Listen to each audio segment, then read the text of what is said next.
Of hearings here in Washington, but this has followed multiple months of investigations, and even at this point, neither Boeing nor the National Transportation Safety Board can say for certain how a 737 MAX was delivered to Alaska Airlines without the bolts that are required to keep a door plug in place, coming, of course, months after a door came loose and blew out mid-flight on an Alaska Airlines flight. One of several issues, I should say, with Boeing jets that have either compromised flights, sometimes fatally, or been exposed by whistleblowers in recent months and years. These developments leaving the manufacturer with a battered reputation and facing multiple probes. What we've learned from the past few days of hearings in the nation's capital, specifically into the roots of the Alaska Airlines incident, is that the door plugs in question were reinstalled without the bolts necessary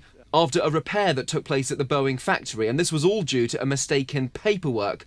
According to Elizabeth Lund, she is the Senior Vice President of Quality for Boeing Commercial Airplanes. She's the one that's been questioned by the NTSB. The chair of the NTSB saying on Wednesday that this mid-air emergency should have never occurred, that the issue should have been caught, quote, years earlier. Now, there are discussions about how to prevent this in the future, potentially adding a warning light in the cockpit, or on the factory level, simply hanging a colourful label on the door plugs when they arrive in the facility with large letters that read, "Do not open."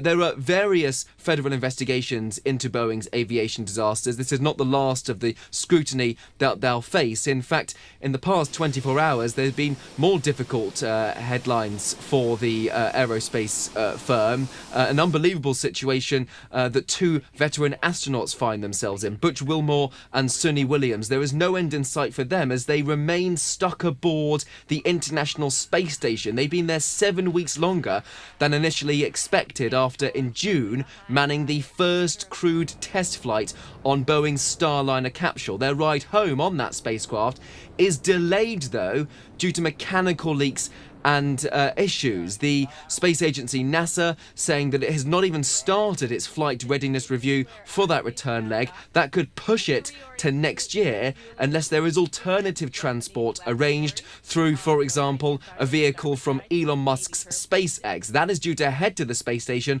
albeit weeks later than planned. So all of this is very much behind schedule.